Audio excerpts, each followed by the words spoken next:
New York City, October 1995. Madison Square Garden. The roar inside that building was unlike anything else on Earth. 20,000 people had been on their feet for 40 minutes straight, screaming so loud the floor trembled beneath the stage crew's boots. Michael Jackson. Black military jacket, single white glove, silver catches flashing under the lights, was deep into "They Don't Care About Us," and the arena was shaking with it. Every spotlight in the building was trained on him. Every camera operator was locked in. Every person in that crowd had paid to witness something they would tell their grandchildren about. Then it happened. During a single breath between the verse and the chorus, in the half-second when the music dropped to a low throb and Michael drew air, a voice launched out of the darkness of Section 114. A racial slur. Loud, deliberate, aimed directly at the two black backup dancers standing on the elevated platform to Michael's left. The word landed in that arena the way a stone lands in still water. A sharp crack, then spreading silence.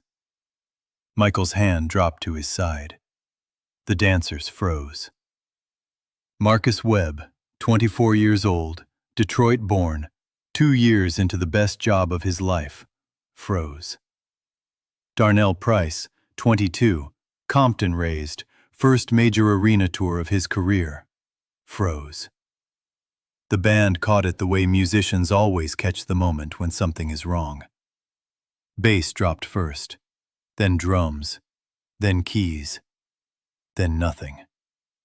20,000 people who had been screaming 10 seconds earlier went completely, absolutely silent. The kind of silence that has weight. The kind that presses against your ears. Michael Jackson did not turn to his band. He did not look to the wings where his tour manager stood. He did not reach for the microphone stand. He simply stood there, at the edge of that stage, in that spotlight, while 20,000 people held their breath and stared out into the dark. For a moment, no one moved. But that moment didn't start there. To understand what Michael Jackson did next, and why it would echo for the next 17 years, you have to go back to the boy who built himself into the most famous human being alive. Because what happened in Madison Square Garden that October night was not an accident. It was not an impulse. It was the only thing a man like Michael Jackson could have done. Subscribe to our channel. This story has never been told in full until now. Stay with us. Gary, Indiana was not a city that gave its children softness. It was a steel town, loud and gray, where the mills ran 24 hours and the air tasted of iron. Michael Joseph Jackson was born there on August 29, 1958, the seventh of 9 children packed into a house so small the boys shared a single bed. His father Joseph worked the steel line by day and drilled his sons like soldiers by night. There was no room for weakness in that house. There was no room for anything except getting better, and better, and better still. Michael was 5 years old the first time he performed in front of an audience. He was not given a choice about whether he wanted to. But here is what the world never fully understood about Michael Jackson. The discipline did not break him. It built something inside him that no amount of fame, pressure, or cruelty could ever fully reach. A private, unshakable sense of justice. Growing up black in Gary, Indiana in the 1960s, Michael had watched his mother Catherine navigate a world that told her family they were worth less than others simply because of the color of their skin. He had heard the word that was hurled in Madison Square Garden before. He had heard it as a child. He knew exactly what it cost a person to absorb it and keep moving. By 1995, Michael Jackson was the most famous entertainer on earth. The History album, his most politically raw, most emotionally exposed work, had just been released to the world. The opening track, They Don't Care About Us, was already causing controversy. Radio stations were nervous. Executives were calling. Critics were sharpening their pens. Michael had been advised, more than once, to soften the message, to pull back, to protect the brand. He had refused every single time. What nobody in that arena knew, what even Marcus and Darnell standing on that platform did not know, was that Michael had already been warned about Section 114. 3 hours before showtime, his security team had placed a specific alert on his dressing room table. Michael had read it. He had looked at it for a long time. And then he had walked out onto that stage anyway.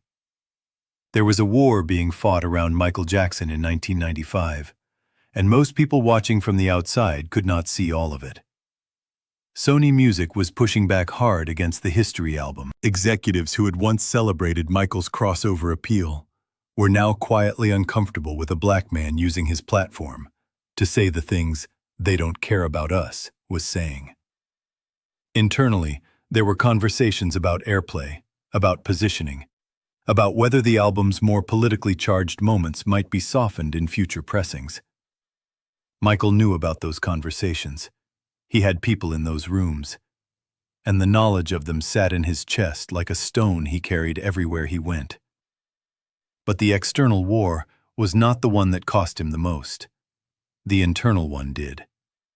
For years, a painful and impossible question had followed Michael Jackson through every arena, every interview, every mirror he stood in front of. The question was never spoken directly.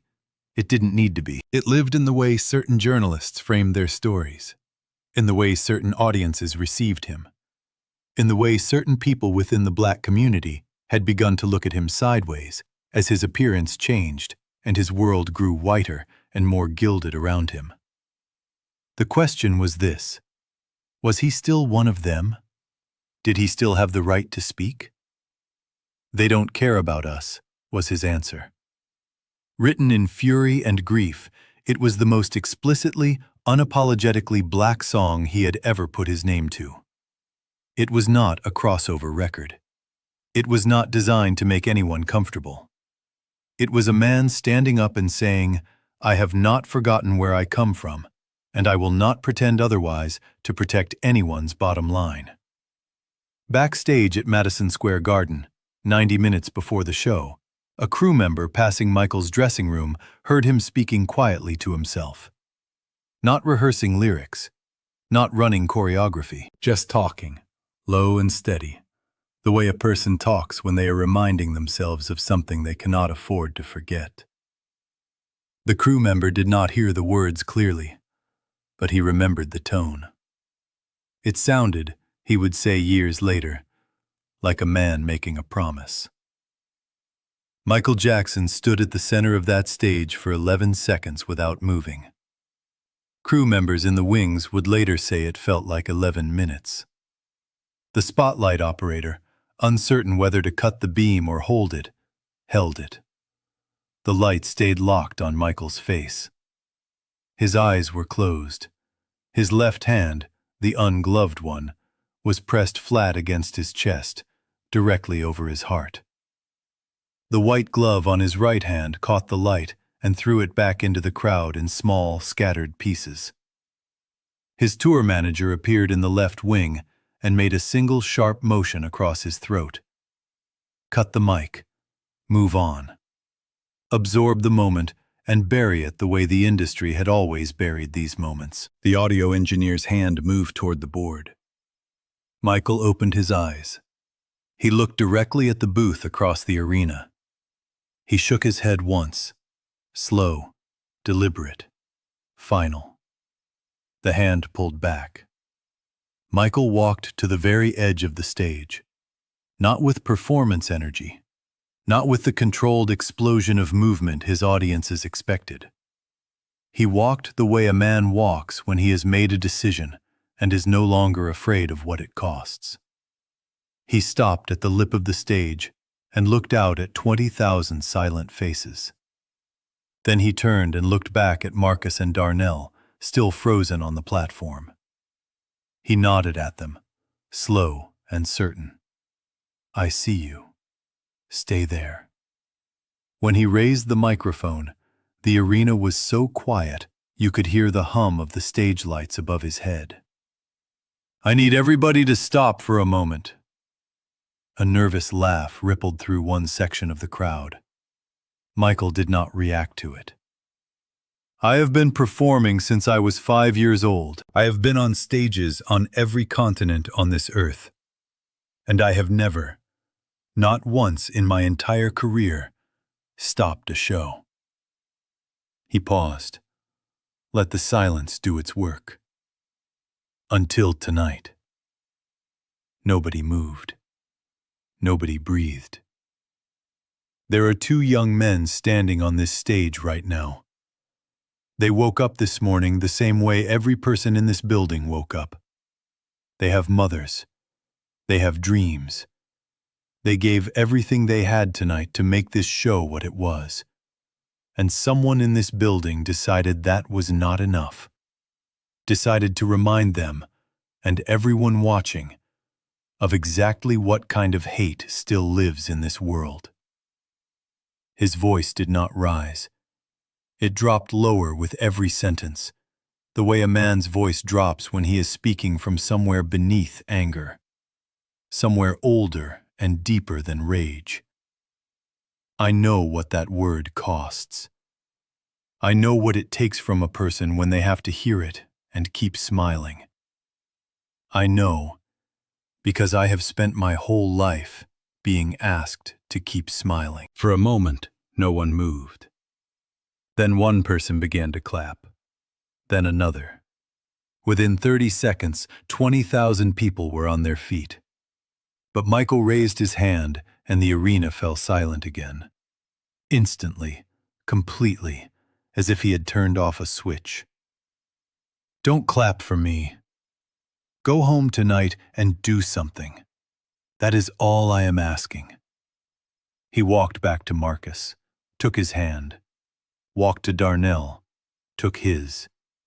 He raised both their hands above his head and bowed. Not them bowing to the crowd. Michael Jackson, the most famous man on earth, bowing alongside his dancers to his own audience. But the camera that had been secretly rolling in Section 114 that night captured something else entirely. Something that would not surface for 17 years and would shock everyone who saw it when it finally did. Michael Jackson did not speak to his tour manager after the show. He did not take his post-show calls. He did not sit with the label representatives who had been waiting in the hospitality suite since before the encore. He walked off that stage, past every outstretched hand and every urgent face, and he went directly to find Marcus and Darnell. A security guard tried to redirect him toward the executive corridor. Michael walked past him without breaking stride.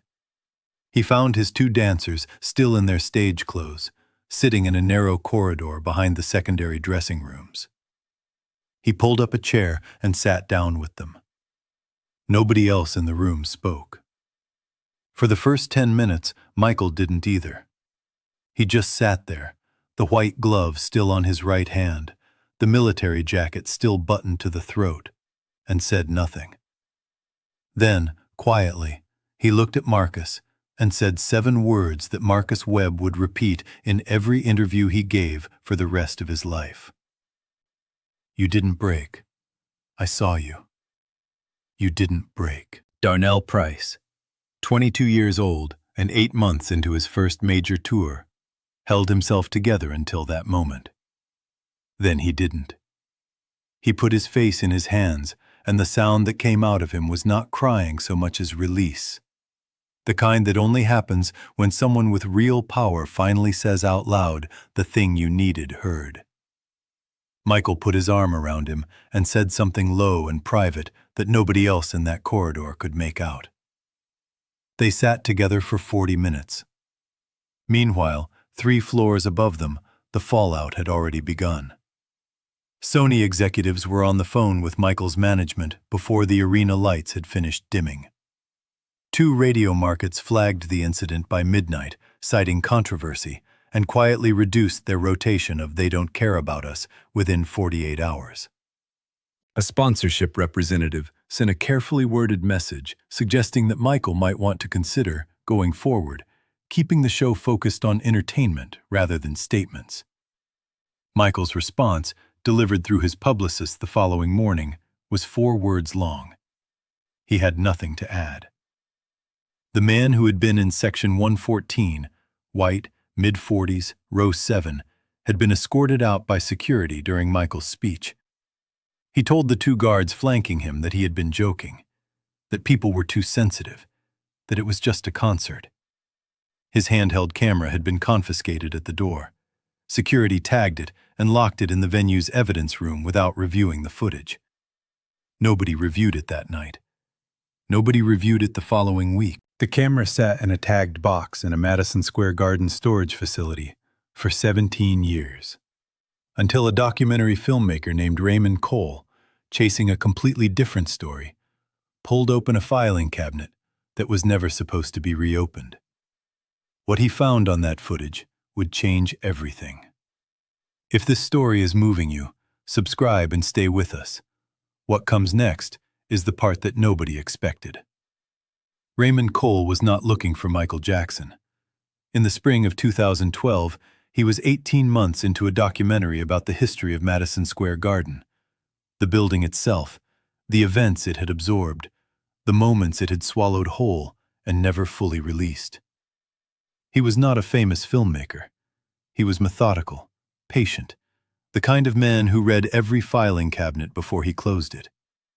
A venue archivist gave him access to a storage room on the 4th floor that had not been properly cataloged since the late 90s. Cole spent 3 days in that room working through boxes. On the afternoon of the 3rd day, he found the camera. It was still in its original evidence bag, tagged with a date, October 1995, and a single handwritten note that read, Section 114. Cole had the footage digitized at a lab in Midtown. He sat down to watch it, expecting nothing more than a shaky, poorly lit recording of a concert crowd.